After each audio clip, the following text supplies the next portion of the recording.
समस्त भगवत कथा रसिक प्रगल्भ सुधी श्रोता महानुभाव निर्मल स्वभाव जन श्रद्धा स्वरूपा माताएं बहनें, भगवान श्री बांके बिहारी की सुंदर सुकथाओं का जो कथामृत है उसको हम आप सब पान कर रहे हैं। बड़ी ही दिव्य कथा हम आप सभी भी सुन रहे थे, क्योंकि जो परीक्षित की स्थिति में पहुंच जाता है और जो अपनी वास्तविकता को समझ लेता है तो वो समझ लेता है कि संसार मिथ्या है, और जो इस संसार को मिथ्या समझ लेता है तो भोग से तो उपराम हो ही जाएगा। और जब व्यक्ति भोगों से उपराम हो जाता है तो एक ही चारा बचता है कि नैनाभिराम भगवान राम या श्री घनश्याम से उसका अपनापन पैदा हो जाता है। तो भगवान की जो कथा है उसके द्वारा हमको आपको स्वयं का बोध होता है। कथा कोई व्यवहार जगत का मनोरंजन का साधन नहीं है, कथा तो आत्मा का मूल रूप है। कथा के द्वारा हम अपने भूले हुए स्वरूप का बोध करते हैं। कथा के माध्यम से हम भगवान को प्राप्त करने का साधन करते हैं। कथा के माध्यम से हम निराभिमान होकर के दूसरों का सम्मान करते हैं। कथा के माध्यम से हम सहज बनकर के रहना सीखते हैं। बहुतों को देखा होगा, थोड़ा यश मिला, थोड़ा स्थान मिला, थोड़ा धन मिला तो बहक जाता है। व्यक्ति महान कौन होता है? जैसे सागर की गहराई का कोई माप नहीं ले पाया, प्रभु की करुणा कितनी है कोई नहीं जान पाया। ईश्वर क्या है अनुभव का विषय है, परमात्मा कितने उदार है कोई नहीं बता सकता। जिनकी प्रशंसा के लिए लोग नेति नेति कहते हैं, ऐसे ही व्यक्ति का व्यक्तित्व कितना है इस पर लोग विचार करना शुरू करें। इतने सहज बन जाओ, इतने सरल बन जाओ। देखा होगा बहुत से ऐसे जीवन मुक्त संत महात्माओं के साथ में होते हैं तो महात्मा जैसी वृत्ति, बालकों के संग बैठ जाते हैं तो बचपन की बातें, हंसना खेलना कूदना। ऐसा नहीं कि बच्चों में बैठे तो वहां वेदांत सुनाए। यानी आप ये आकलन न कर पाए कि ये है क्या, क्यों? उससे बहुत लाभ है। एक तो समाज में अपनापन बना रहेगा, दूसरा आप अभिमान से दूर बने रहेंगे। जब तुम्हें ये ज्ञान हो जाएगा कि मैं बहुत धनवान हूं तो अहंकार आ जाएगा। मैं अच्छे कुल का हूं ये ज्ञान हो जाएगा तो अभिमान आ जाएगा। मैं बहुत विद्वान हूं, अगर ये भाव मन में आ गया तो भी अभिमान आ जाएगा। इसलिए संतों का एक अपना मत है कि हमेशा नूतन बालवत स्वभाव रखो। तो जब बालवत स्वभाव हमारा होगा तो ठाकुर जी की कृपा अनवरत बनी रहेगी। जैसे अबोध शिशु के ऊपर हमेशा माँ प्यार करती है, कहीं भी वो काम करे लेकिन उसके मन में अपने बेटे का ध्यान बना रहता है। मेरा बेटा कहीं रो तो नहीं रहा, कहीं जगत हो नहीं गया, कहीं भीगे में तो नहीं लेटा है। काम कहीं भी करे लेकिन उसकी दृष्टि में कौन होता है? उसका नवजात शिशु, उसका बेटा। ऐसे ही जगत में हम अबोध बन करके बने, भगवान के लिए हम अबोध बने रहें। अगर हम निराभिमान बने रहेंगे तो मेरे भगवान हमको हमेशा अपनी गोद में लिए रहेंगे। और अगर हम अपने को जवान मानेंगे, बुद्धिमान मानेंगे, जवान बेटे को कौन गोद में लेता है? और अगोद शिशु को माँ गोद में लेती है, पिता गोद में लेता है, जो देखता है वो गोद में ले लेता है। यही भागवत की कथा सिखाती है। परीक्षित का जन्म हुआ। परीक्षित तो वही है जो ये जान ले कि हमारी सांसें जो आ जा रही हैं वो हम नहीं ले रहे हैं, इनको देने वाला, इनको लेने वाला, या यूं कहा जाए हमको संभालने वाला हमारा ईश्वर। यही परीक्षित की परिभाषा है। परेशामिक्षितः परीक्षितः,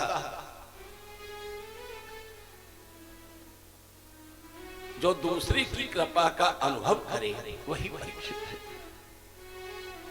क्योंकि जो जान लेता है परितः रक्षितः परीक्षितः, मेरा परमात्मा मेरे चारों तरफ है, वो हमारी रक्षा कर रहा है, इस प्रकार का भाव जिसके पास होगा उसके जीवन में कभी भी कोई अभाव नहीं होगा।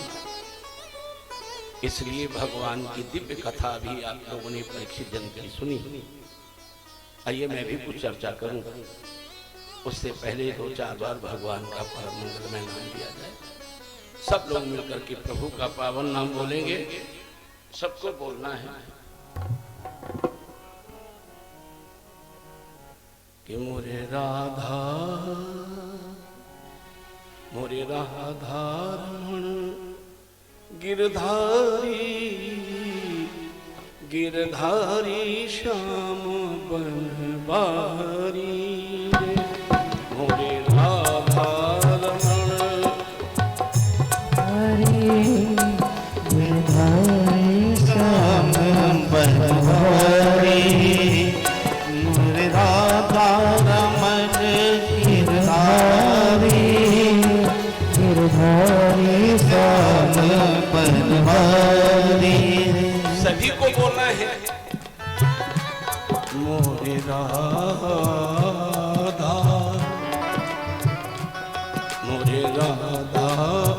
रमण गिरधारी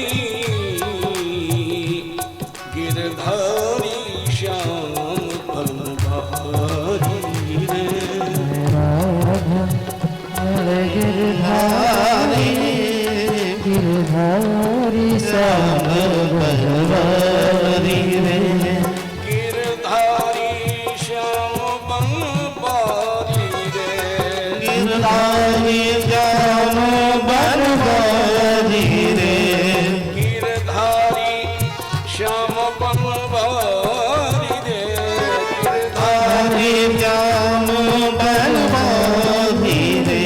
मोरे राधा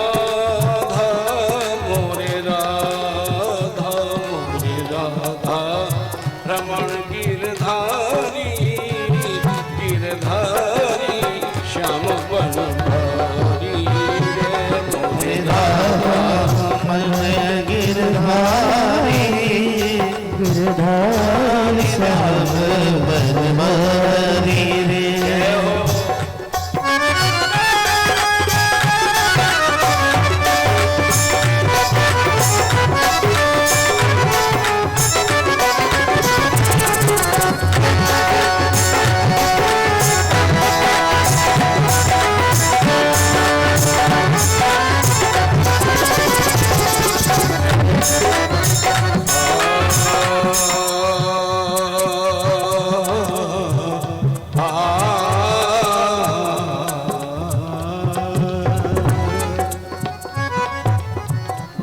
जीवननाथ हवाले तेरे,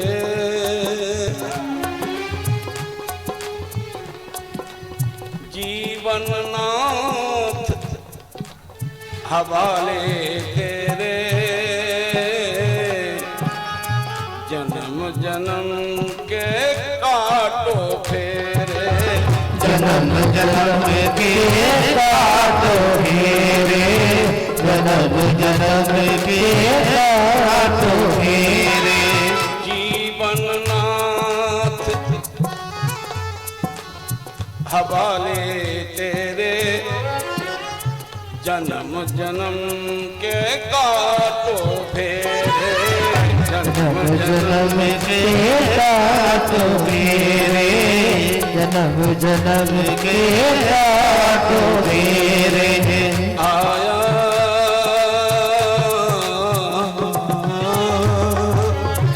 आया शरण तुम्हारी।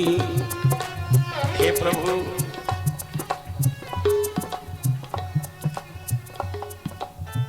आया शरण तुम्हारी। निवेदन यही है प्रभु, सभी लोग मस्ती के साथ बोलते जाएं, तालियां भी बजाते जाएं तो ज्यादा अच्छा लगेगा। मेरे राधा मोरे राधा राधा मोरे राधा रमण गिरधारी गिरधारी श्याम रमण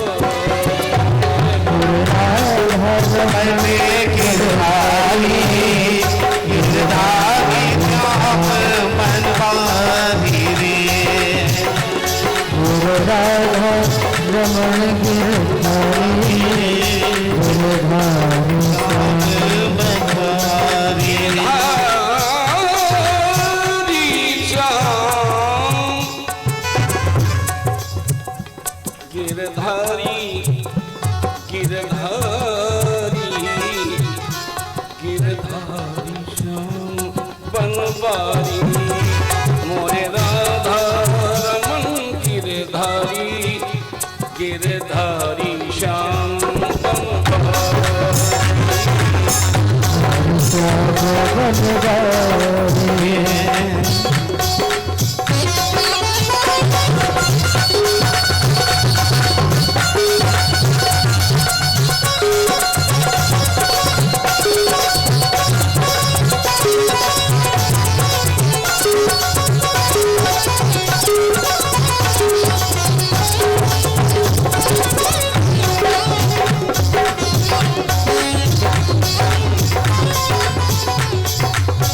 गिरधारी श्याम बनवारी।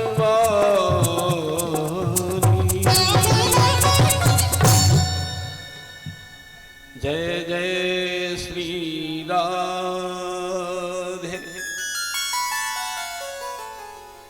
सूत जी और सौनकादिक ऋषियों का नीम साथ ऐसे पवित्र तीर्थ में गोमती के किनारे सत्संग चल रहा है। परीक्षित ने भगवान श्री की दिव्य कथा का अमृत पिया। मैंने भी निवेदन कहा कि जब जीव को अपने स्वरूप का बोध होता है और जगत जब उसे मिथ्या देखने लगता है तो सत्य की खोज में निकल पड़ता है। परीक्षित जी भूमंडल के शासक बनाए गए, इनका विवाह भी हुआ, इनके 4 बेटे भी थे।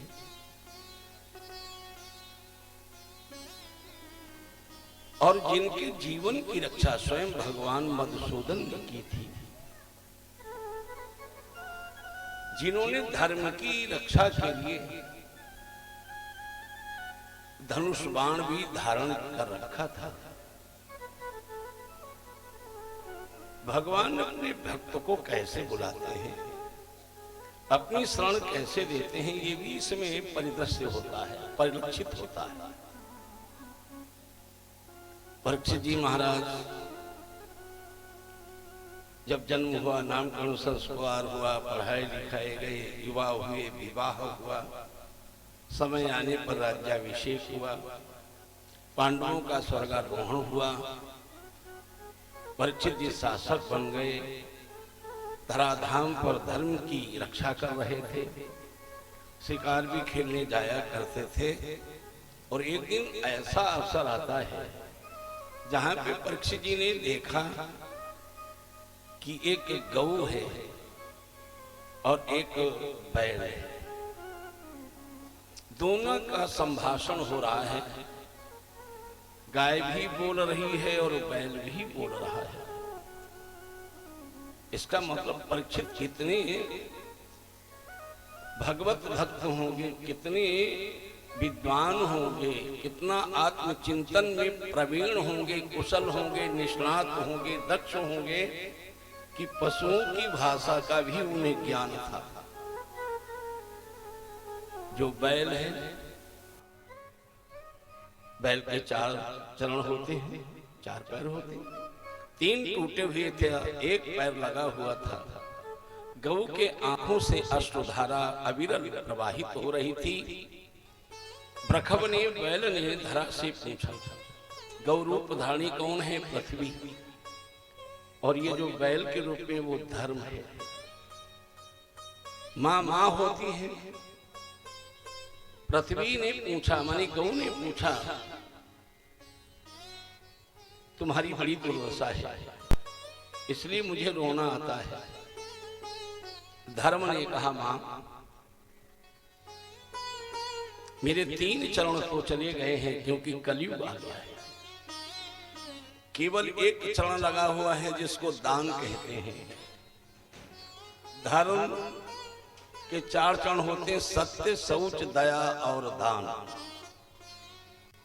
कलयुग में सत्य बोल पाना बड़ा कठिन है, और मैं तो यहां तक कह देता हूं, बोल पाना ही कठिन नहीं है, सत्य को सुनना भी बहुत कठिन है। अगर आपकी कोई सत्य बात आपके सामने कह दे तो आपको क्रोध आएगा। सत्य कह पाना, सत्य श्रवण कर पाना, यह कलयुग में हमारे आपके अधिकार क्षेत्र से बाहर चला गया। सहन शक्ति को है ही नहीं। शौच माने होता है पवित्र, और पवित्र का मतलब ये नहीं कि हम सुबह उठे, नित्य क्रिया से निवृत्त हुए, उसके बाद खूब बढ़िया साबुन लगाया, शैम्पू लगाया और नहा लिए, पवित्र हो गए। ये तो केवल बाह्य शरीर की शुद्धि हो गई, लेकिन पवित्र रह पाना बड़ा कठिन है। अंतःकरण में किसी भी प्रकार का कुभाव का न आना, किसी के प्रति ईर्ष्या न होना, कपट न होना, क्रोध न होना, लोभ न होना। जब हमारा अंतःकरण में जितनी भी विकार हैं, जब बेकार हो जाएं, निरर्थक हो जाएं, निर्जीव हो जाएं, निष्प्राण हो जाएं, इस शरीर से निकल जाएं, इस हृदय से निकल जाएं, तब पवित्रता है। तो पवित्र रह पाना बहुत कठिन है। चलो ठीक है, कलयुग में सत्य बोल पाना कठिन, पवित्र रह पाना कठिन, दया भी कर पाना बड़ा कठिन है। जब दया भी नहीं कर पा रहे हैं, तब एक चरण बचता है जिसका नाम है दान। गोस्वामी जी भी लिखते हैं, प्रगट 4 पद धर्म के कलिमहु एक प्रधान, जेन केन विधि दीने दान करई कल्याण। अब कलयुग में केवल रह गया दान कर पाना, लेकिन इसमें भी एक समस्या खड़ी हो गई। अगर हमने दान करना सीख लिया तो दंभ आ जाता है। हम जितना दान करते हैं शायद ही कोई कर पाए, तो उसका मतलब 3 तो अधिकार से बाहर, एक अधिकार, उसमें भी अहंकार। धर्म ने कहा, मां मेरी दुर्गति हो गई है, कलयुग आ गया है। कलयुग में ये घोरे कलौ प्रायो जीवश्चासुरताम गतः। कलिकाल में अधिकांशतः आसुरी प्रवृत्ति ज्यादा है। किसी से बात करो, बोले तुम अभी हमें जानते नहीं हो, हाँ हमें ऐसा वैसा मत समझना। बहुत जल्दी ही वो रावण बन जाता है, लेकिन राम नहीं बनता। थोड़ा क्रोध आया, तुमने क्या समझ रखा, एकदम क्रोध। संसार में जीवन जीने के लिए हमारे में मानवता आनी चाहिए, लेकिन हमारे में आसुरी प्रवृत्ति का समावेश हो जाता है। क्रोध के हम दास हो जाते हैं,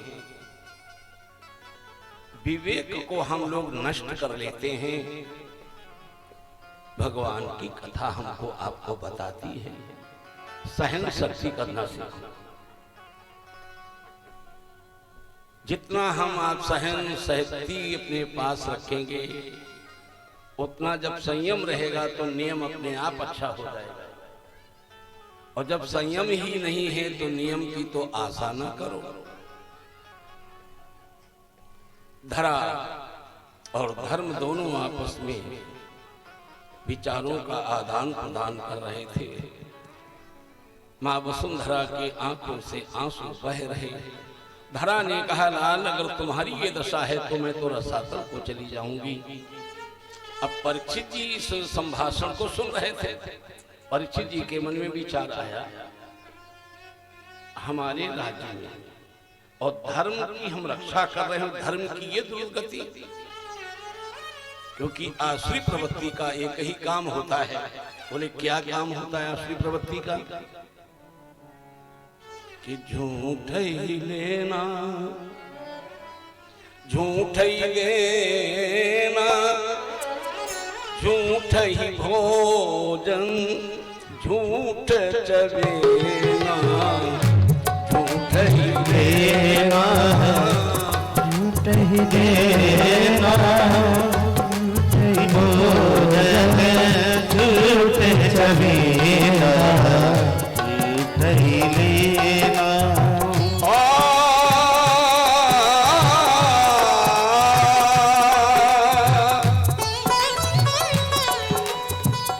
झूठ ही लेना, झूठ ही देना, झूठ ही भोजन, झूठ चबेना, झूठ ही लेना, झूठ ही देना, झूठ ही भोजन, झूठ चबेना।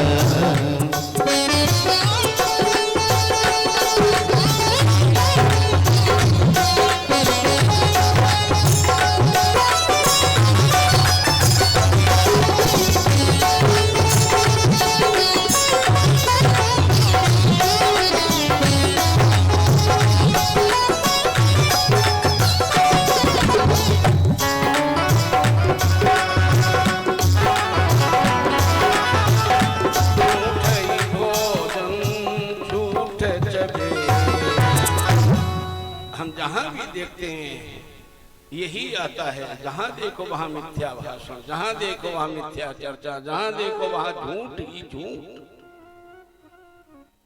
हमारे आपके सभी के जीवन में संभवतः यही चल रहा है, क्योंकि कलयुग है। सत्यता तो खोजने पर भी नहीं मिल पा रही है। और जबकि शास्त्र क्या कहते हैं, पुराण क्या कहते हैं, स्थिता सत्येन धरणी। जिस धरा पर हम लोग बैठे हैं ये सत्य पर ही आधारित टिकी हुई है। स्थिता सत्येन धरणी, सत्येनैव च वारिधि, सत्येन जलधाराश्च, सत्यम सर्वे प्रतिष्ठितम। व्यास जी ने शिव पुराण में मंत्र लिखा है, स्थिता सत्येन धरणी। ये वसुंधरा सत्य पर ही तो टिकी हुई है। सत्य से ही वारिधि सागर मर्यादा में है। चाहे गर्मी का दिन हो तो उतना ही जल, और बरसात का समय हो तो उतना ही जल, न घट रहा न बढ़ रहा है सागर। सत्येनैव च वारिधि, सत्येन जलधाराश्च, जल की धाराएं हैं तो सत्य ही। सर्वम सत्य प्रतिष्ठितम, सब सत्य में ही प्रतिष्ठित है। पृथ्वी ने, धर्म ने आपस में जो वार्ता की, परीक्षित जी को बड़ी बड़ी तनाव, इधर उधर दृष्टिपात किया, देखा कि विकराल आकार वाला एक व्यक्ति जो काला काला, जिसका वर्ण काला है, आभूषण भी धारण किए हैं, लेकिन देखने की दृष्टि उसकी बड़ी वक्र है। गाय को देख रहा है, भ्रकुटी में ग्रंथि है, आंखों के डोरे लाल हैं। समझ गए परीक्षित जी महाराज कि यही व्यक्ति हमारी माता को, हमारे धर्म को भयभीत कर रहा है, कष्ट दे रहा है। धनुष संधान किया, बाण निकाल दिया। कभी कभी देखा होगा लोग क्रोध में भी कह देते हैं कि हमें मरने की चिंता नहीं है, लेकिन अगर मरने की चिंता न होती तो मेरे विचार से आवास विकास में इतने ये नर्सिंग होम न होते। जहां देखो वहां क्लिनिक। सबसे ज्यादा डर लोगों को मरने में ही लगता है, लेकिन कहते ये हैं, एक बात बताएं, बोले क्या? बोले हमको मरने में डर नहीं लगता, हम नहीं घबराते। हाँ अरे भाई झूठ क्यों बोलते हो? लेकिन कलयुग है, बोलना पड़ेगा।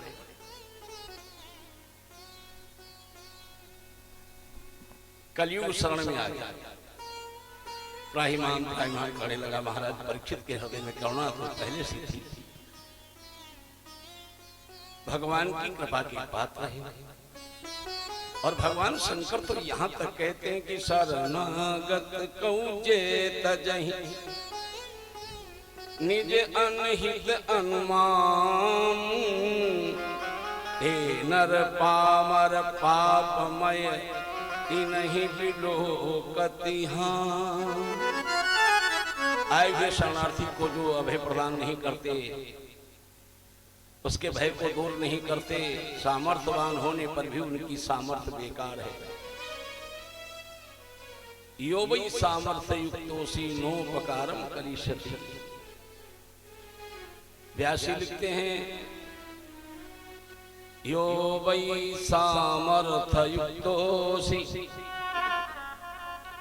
नोपकारम करिष्यति, तद सामर्थ्यम भवेद वर्थम परत्र नरकम व्रजेत। सामर्थ्यवान व्यक्ति की ही शरण में लोग जाते हैं, और सामर्थ्यवान व्यक्ति अपनी सामर्थ्य के अनुसार यदि आए हुए शरणार्थी की रक्षा नहीं करता तो तत्सामर्थ्यम भवेद व्यर्थम, तो उसकी सामर्थ्य कैसी है? व्यर्थ। और यहीं तक कहते व्यास भगवान तो ठीक ही था। आगे कहते हैं परत्र नरकम व्रजेत, उसे नरक में जाना पड़ता है। आप जिस स्थिति में, जिस शक्ति में, जितनी संपत्ति में आप हैं, अपने स्तर से आए हुए शरणार्थी की रक्षा करो, ये धर्म है। परीक्षित जी ने सोचा कलयुग मेरी शरण में आ गया है, इसलिए परीक्षित जी ने कहा मेरे राज्य की सीमा से बाहर चले जाओ, मैं तुम्हें मृत्युदंड नहीं दूंगा। लेकिन कलयुग ने कहना प्रारंभ किया है, भगवान यत्र क्वचन पश्यामि सार्वभौम तवाज्ञया लक्ष्ये तत्र तत्रापि त्वमातेषु सरासनम्। कलयुग ने कहा महाराज जहां देखो वहां आपका ही राज्य है, क्योंकि महाभारत के बाद की ये सम्राट है। सातों द्वीपों पर एकाधिकार आपका है। मैं जहां भी जाऊंगा वहां आपका राज्य होगा, और जहां आपका राज्य होगा आपका ये बाण मेरा पीछा करेगा। इसलिए आप हमें कोई स्थान बता दें जहां मैं निवास करूं। राजा ने कह दिया, बोले द्योतम पानम स्त्रिया सूना यत्र धर्मश्चतुर्विधा। 4 स्थान दे दिए, जहां पे जुआ होता, द्यूत क्रीड़ा होती हो वहां निवास करो। पानम जहां मदिरा पान किया जाता हो वहां निवास करो। स्त्रिया जहां कोटाएं रहती हो वहां निवास करो। सोना जहां पे प्राणियों की निर्मम हत्या की जाती हो वहां रखो। कलयुग हाथ जोड़ के खड़ा हो गया, महाराज जी कम से कम देने के साथ साथ एक बात तो समझ लो कि मेरे बड़े भाई का नाम धर्म है और मेरा नाम है अधर्म। आपने कुछ तो दया की होती। 4 जो स्थान दिए बड़े विचित्र दिए। हम आपकी शरण में हैं, आप दाता हैं, हमें कोई बढ़िया स्थान भी तो दे दो। इसका मतलब है संसार में चाहे साधु हो और चाहे साधारण व्यक्ति हो, चाहे मानव हो चाहे दानव हो, ऐसा कोई नहीं है जिसे सुख की आस न हो। सुख सभी चाहते हैं। अब सुख की अलग अलग स्थितियां हैं। कोई भोग से सुख चाह रहा है तो कोई योग से सुख चाह रहा है। यानी सुख ऐसी एक संज्ञा है जिसको सब चाहते हैं। अधर्म करने वाला भी धर्म के बारे में जानता तो है, ऐसा नहीं कि वो न जानता हो। किसी भी व्यक्ति से आप जिसे आप बहुत बड़ा अधर्मी समझ रहे हो, बहका हुआ समझ रहे हो, पथभ्रष्ट समझ रहे हो, और किसी दिन आप बात उससे करना एकांत में, तो फौरन कहेगा हम जिस मार्ग पर चल रहे हैं ये मार्ग बहुत खराब है। हमें मालूम है कि ये मार्ग अच्छा नहीं, इसका मतलब उसे भी ज्ञान है। अंतर इतना है कि आए हुए उस ज्ञान के प्रकाश में वो अपने जीवन को यापन नहीं करता। सत्य के सुख से उसका अभी तक कोई संबंध नहीं हुआ है। जगत के भोग को ही सच्चा सुख मान करके उन्हीं के संसाधनों को जुटाने में लगा रहता है। कलयुग ने कहा महाराज हमें कोई बढ़िया स्थान दे दो।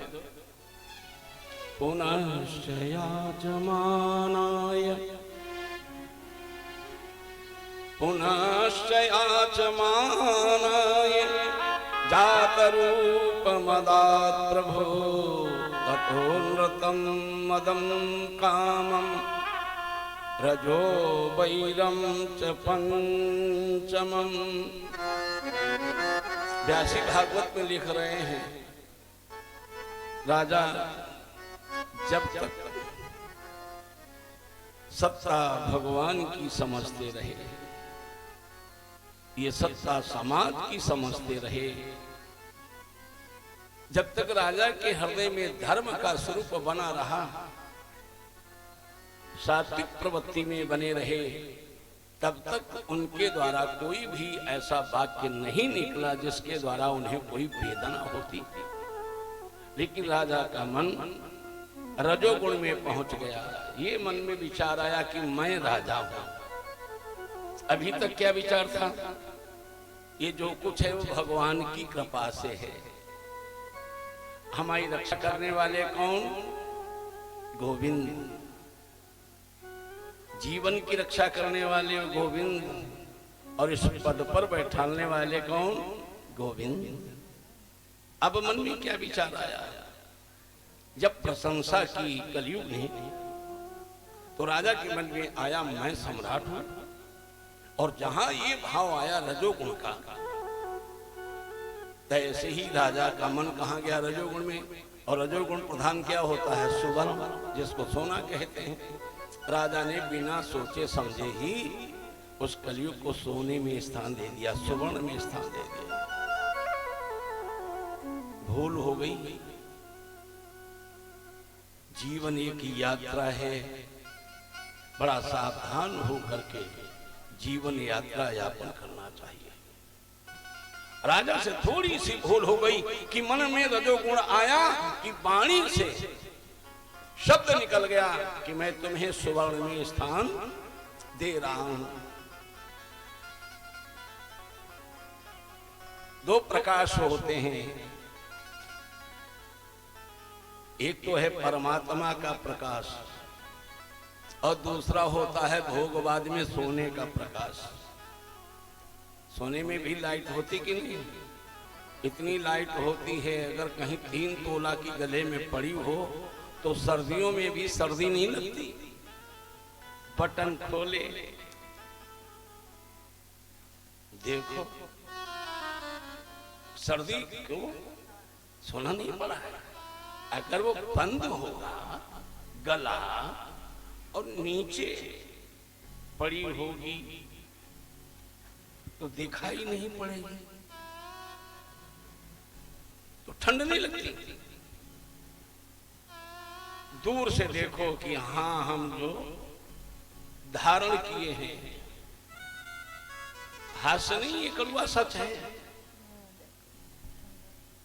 प्रदर्शन होता है। दो प्रकार का प्रकाश मैं कह रहा हूं, एक भोगवाद का, एक अध्यात्मवाद का। राजा परीक्षित के हृदय में जब तक अध्यात्मवाद का प्रकाश रहा तब तक वाणी अच्छी रही। अब जब स्वर्ण की चमक की दमक में बेचारा पहुंच गया तो वाणी बदल गई। स्वर्ण में दे दिया स्थान। राजा के मुकुट में तो स्वर्ण लगा हुआ है। सोचा लाओ इनको ही अपने अधिकार में ले लूं। और जब राजा मेरे अधिकार में आ जाएगा तो राज्य किसका होगा? बोलो, जिसके अधिकार में। मालिक हो जिसके अधिकार में तो मालिक फिर वो नहीं रहता, मालिक वो रहता जिसके अधिकार में व्यक्ति पहुंच जाता है। इसलिए राजा की बुद्धि में भ्रम पैदा हो गया। समय आते जाते रहा। एक दिन की बात है, सूत जी कहते हैं कि जब गया शिकार खेलने को, महाराज शिकार खेलने गए एक दिन। जब गए शिकार खेलने को, हरि ने लीला रच डाली है।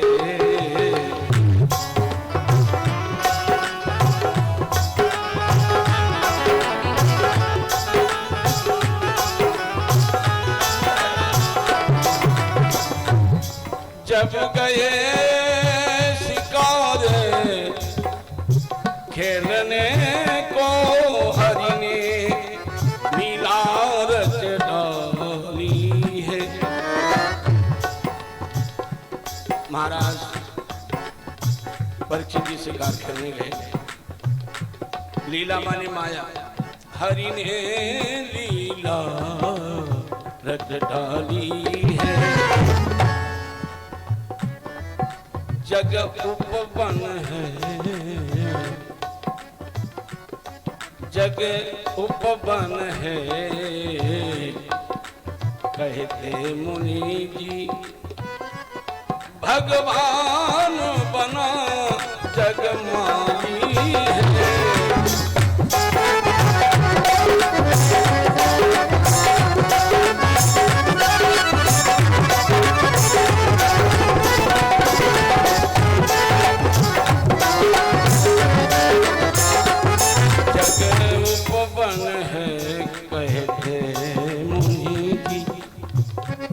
संसार के जितनी भी संत हैं क्या कहते हैं?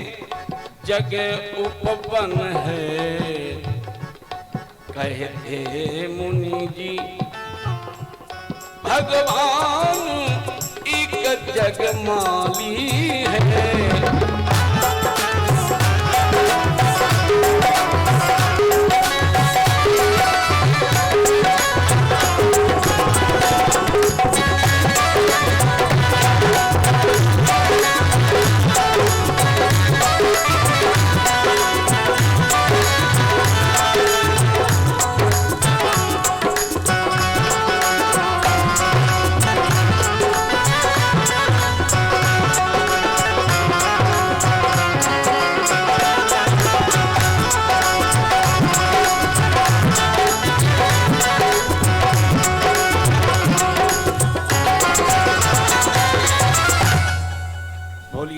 भक्तवत्सल भगवान की जय हो। भगवान इस उपवन के माली हैं। राजा शिकार खेलने गए, शिकार भी प्राप्त नहीं हुई।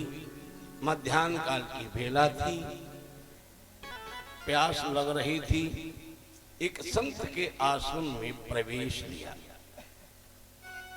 क्योंकि आश्रम का अभिप्राय है जहां पर पहुंचने पर श्रम का बोध न रह जाए। इसका मतलब जहां थकान मिट जाए, उसी का नाम आश्रम है। आ नहीं श्रम माने थका। राजा ने देखा एक संत वहां विराजमान है, लेकिन आंखें बंद किए हैं। राजा ने सोचा मेरे को कोई आसन भी नहीं दे रहा है और ना ही कोई पानी की बात हो रही है। मध्याह्न काल की संध्या में समीप मुनि जी विराजमान थे। राजा ने पहले तो सोचा मुनि हैं, संध्या वंदन करते होंगे मध्याह्न काल की। 3 संध्याएं होती, प्रातः काल संध्या, मध्याह्न संध्या और सायंकाल संध्या।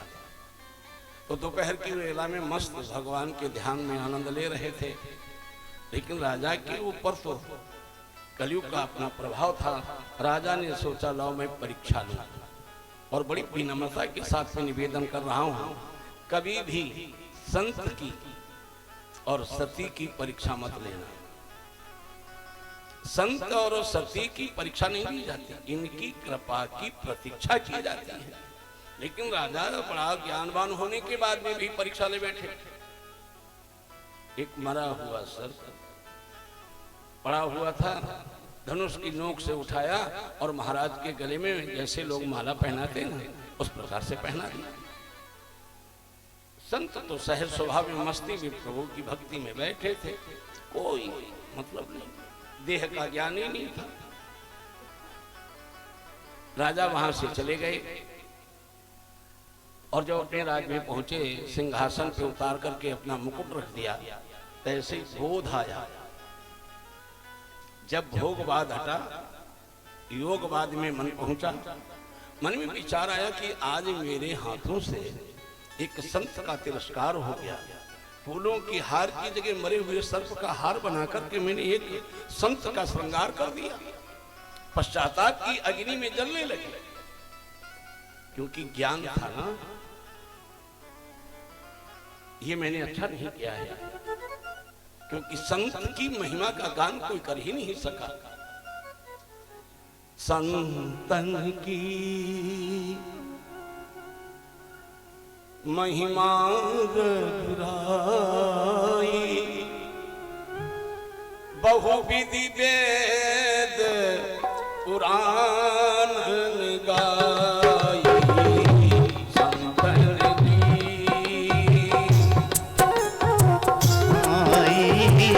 बहुविधि वेद पुराण गाई, संतन की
संतन की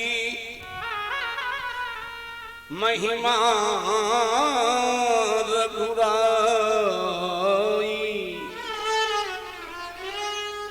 बहुविधि वेद पुराण हमारे यहाँ स्कंद पुराण में, पद्म पुराण में, भविष्य पुराण में कई जगह ये उल्लेख मिलता है। संतों में कितनी सामर्थ्य है। संसार में पाप, ताप और संताप, ये तीन ही तो हमको आपको घेरे रहते हैं, और तीनों के समाधान के लिए हमारे पुराण कुछ कहते हैं। अगर किसी के पास में यह बोध हो जाए कि मेरे पास में पाप है, तो उसे कहाँ जाना चाहिए? गंगा पापम, गंगा दर्शनात् मुक्ति। गंगा जी का दर्शन करो, गंगा जी का जलपान करो, गंगा जी में निमज्जन करो, माने स्नान करो, सारे पाप दूर हो जाएंगे। अब आया ताप, शशि तापम, रात्रि की प्रतीक्षा करो, वो भी शुक्ल पक्ष हो, जब हिमकर महाराज उदय हो, जिसको चंद्रमा कहते हैं, तब जाके कहीं ताप दूर हो। और अगर कहीं दरिद्रता का संताप है तो दैन्यम कल्पतरुस्तथा, तो कल्प वृक्ष की शरण में जाइए। इसका मतलब तीन चीजों को हटाने के लिए तीन जगह जाना पड़ेगा। गंगा पापम शशि तापम दैन्यम कल्पतरुस्तथा। एक एक जगह जब आप जाएंगे तब आपको कहीं शांति प्राप्त होगी। व्यास भगवान ने पूछा, महाराज जी कोई एक ही समाधान बता दो। जैसे बहुत से ऐसे लोग हैं जीवन में गंगा का दर्शन नहीं कर पाएंगे, स्वर्ग में हम लोग पहुंच नहीं पाएंगे जो कल्प वृक्ष मिल जाए। चलो चंद्रमा मिल जाता हमको, आपको सुलभ दया करके व्यास भगवान लिखते हैं स्कंद पुराण में, पापम तापम च दैन्यम च, चाहे वो पाप हो, ताप हो या दरिद्रता का संताप हो, हरते साधु समागम। यदि आपके जीवन में अच्छा संत मिल जाए तो समझ लेना पाप भी समाप्त हो जाएंगे, ताप भी समाप्त हो जाएगा और दरिद्रता का संताप भी दूर हो जाएगा। महाराज परीक्षित के हृदय में यही तो कष्ट है कि आज मैंने एक तपस्वी के गले में मरा हुआ सत्ता, जागृत अवस्था में आने के बाद में भी संत के हृदय में क्रोध का संचार नहीं हुआ। लेकिन छोटे छोटे ब्रह्मचारी जो बालक नहीं होते, छोटे छोटे, वो दौड़ करके गए कौशिकी नाम की नदी के किनारे। समीप ऋषि के पुत्र श्रृंगी ऋषि बाल्यावस्था में खेल रहे थे और बोले तुम यहाँ खेल रहे हो, तुम्हारे पिता के गले में किसी राजा ने मरा हुआ सर्प डाल दिया है। जैसे माला पहनाते हैं, आए नहीं, देखा नहीं, कौशिकी नाम की नदी का हाथ में ले लिया जल श्रृंगी ऋषि जी ने और कहना प्रारंभ किया, ये लंघित मर्यादम तक्षकः सप्तमे हनि। जिसने इस मर्यादा का उल्लंघन किया है आज के 7वें दिन से तक्षक नाग काट लेगा। अब बताओ, सर्प के काटने से अधोगति होती, श्राप दे दिया। व्यासी लिखते हैं, बाघ वज्रम विसर्जहा, बाघ माने बाणी, बाणी के वज्र का प्रहार कर दिया। बोलिए संत समाज की जय। बालक भेष में श्रृंगी ऋषि महाराज अपने पिता का आकर के दर्शन करते हैं, आंखों से आंसू भी निकल रहे हैं, सर्प पकड़ के फेंक भी देते हैं, आंख खोल दी समीर ऋषि ने और कहा पुत्र रोने का कारण। सारी कथा वस्तु जब ज्ञात हो गई और ये भी मालूम हो गया कि श्राप भी दे दिया है, बोले तुमने अच्छा नहीं किया है। राजा परीक्षित कोई साधारण नहीं है कि जिसके मन मंदिर में मोहन, जिसके मन मंदिर में मोहन नित मुरली बजाते रहते हैं।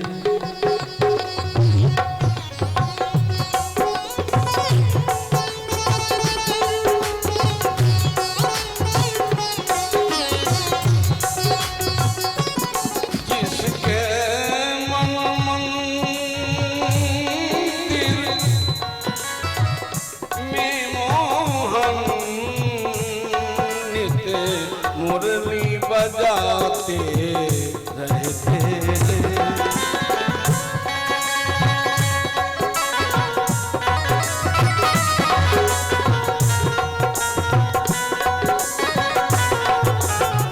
क्या प्यारा भाव है।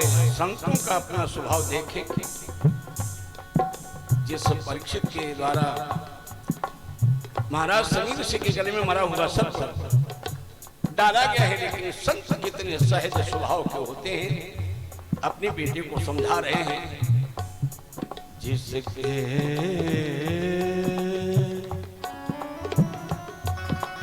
मन मंदिर में मोहन नित मुरली बजाया करते हैं, नित मुरली बजाया करते हैं, नित मुरली बजाया करते हैं। जिसके मन मंदिर में मोहन नित मुरली बजाया करते हैं, नित मुरली बजाया करते हैं, नित मुरली बजाया करते हैं। आते जो शरण रहते जो शरण, आते जो शरण रहते जो शरण, उन्हें खेल खिलाया करते हैं, खेल खिलाया करते हैं, उन्हें खेल खिलाया करते हैं।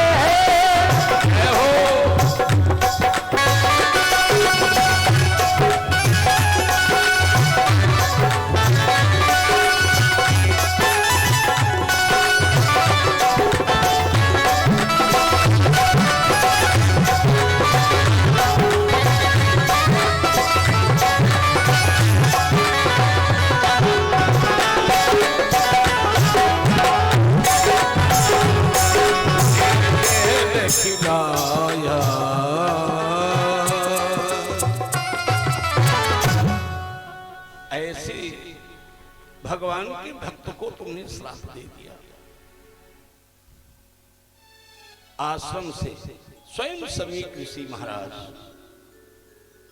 महाराज परीक्षित के राज दरबार में आते हैं और इधर परीक्षित जी पश्चाताप की अग्नि में स्वयं जल रहे थे,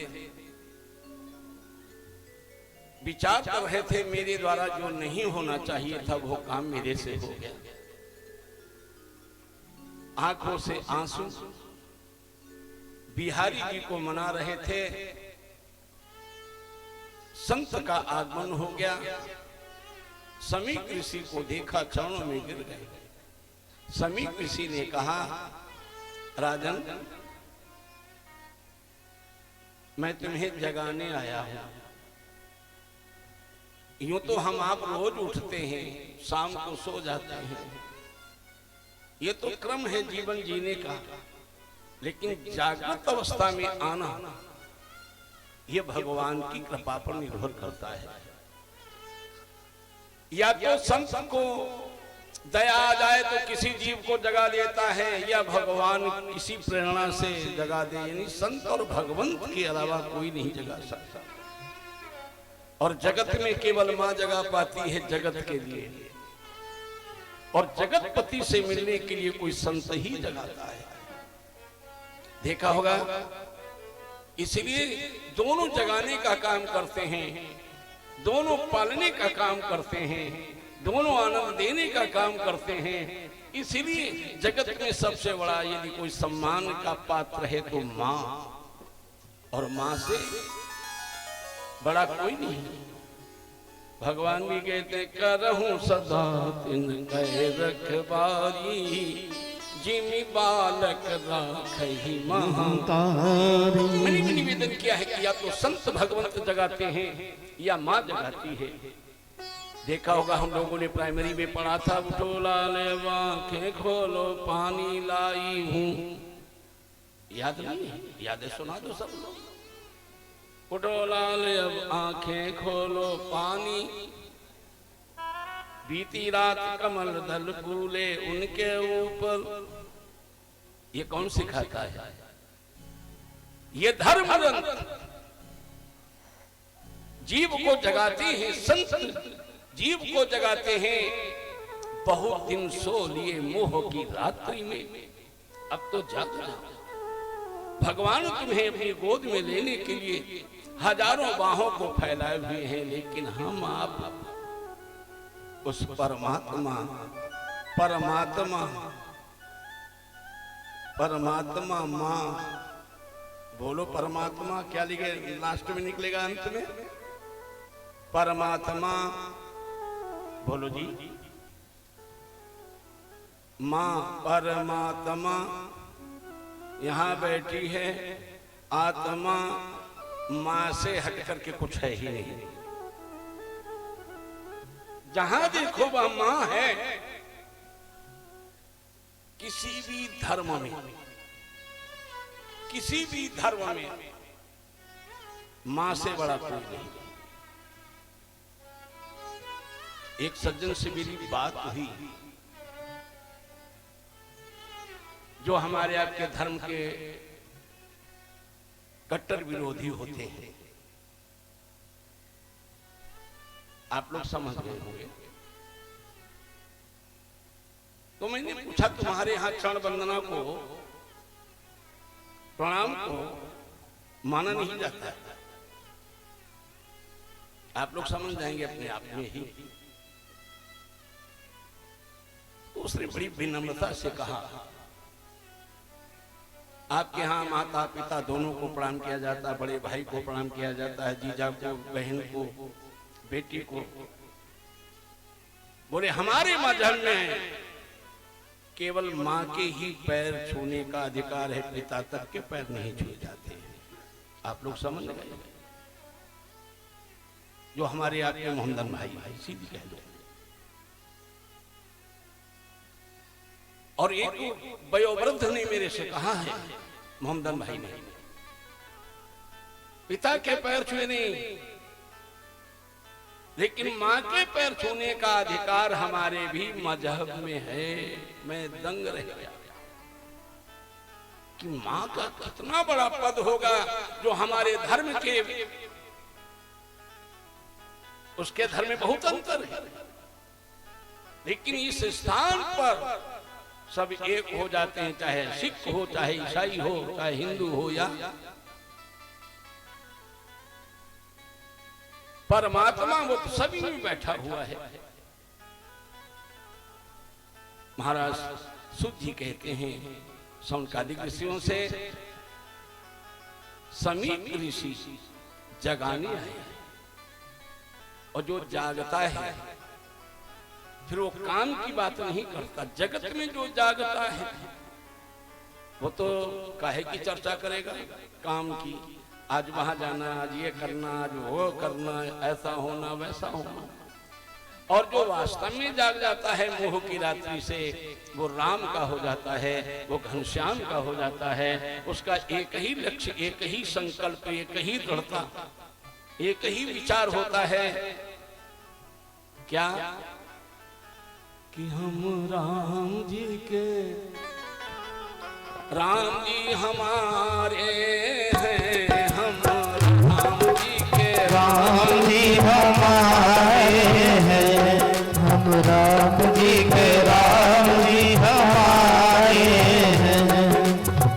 राम जी के राम जी हमारे हैं, हम राम जी के राम जी हमारे हैं, हम राम जी के हम राम जी के राम जी हमारे हैं, हम राम जी के राम जी हमारे हैं।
जो लाखों पापियों को तारे हैं, लाखों पापियों को तारे हैं, ऐसे घनश्याम हमारे हैं, ऐसे घनश्याम हमारे हैं, ऐसे घनश्याम हमारे हैं, ऐसे घनश्याम हमारे हैं, हमारे हैं, हम राम जी के राम जी हमारे हैं, राम जी हमारे हैं।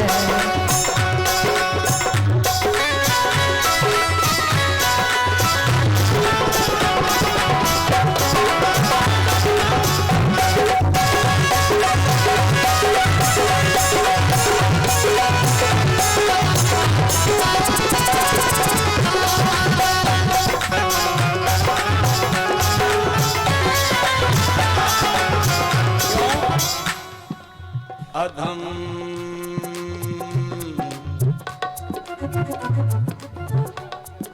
अधम गज की धगणिका,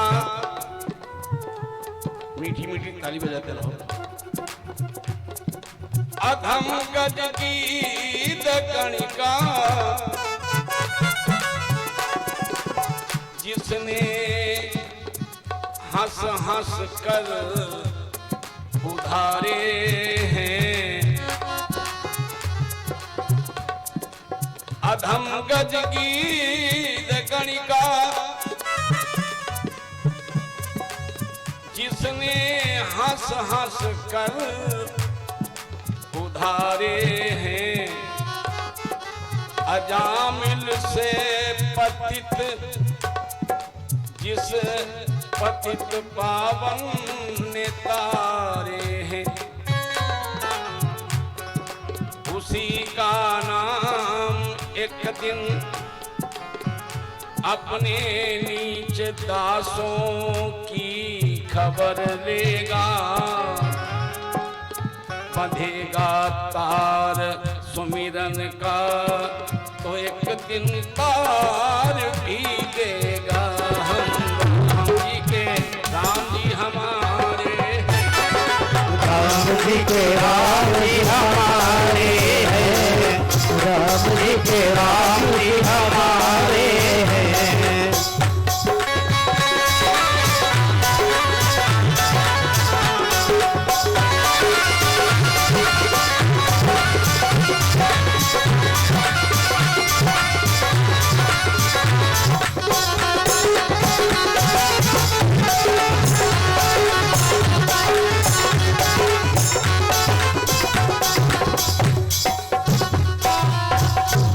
हम राम जी के राम जी हमारे। बोलिए भक्तवत्सल भगवान की जय हो। यही तो मैं निवेदन कर रहा हूँ। हम राम जी के राम जी हमारे हैं, इसीलिए कहा जाता जानहु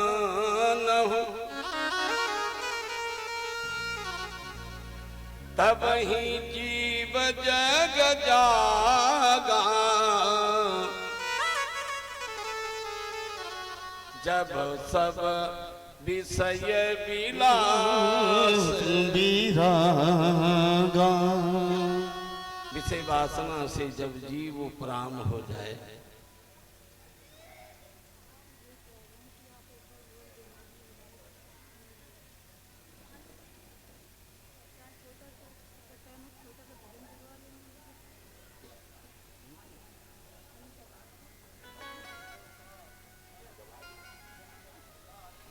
बोलिए भक्तवत्सल भगवान की जय हो। भगवान की दिव्य कथा में